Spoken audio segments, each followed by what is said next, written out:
Miss అయిపోయిందిరా, miss అయిపోయింది. మీదే వరంగలేనా? లేదండి, విజయవాడ. కూరగాయలు కొనడానికి వరంగల్ వచ్చాను.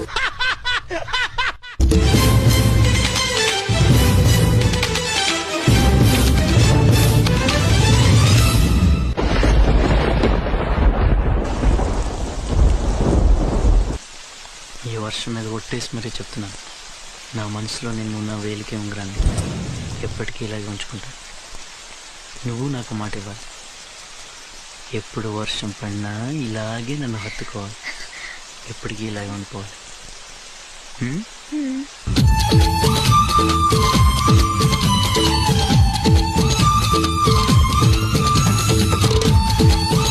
వెంకట్ వెడ్ శైలజ కాదని ఎవడన్నా శైలు కిసులేని పని చేసాడనుకో, వెంకట్ కిల్స్ ఎనిబడి.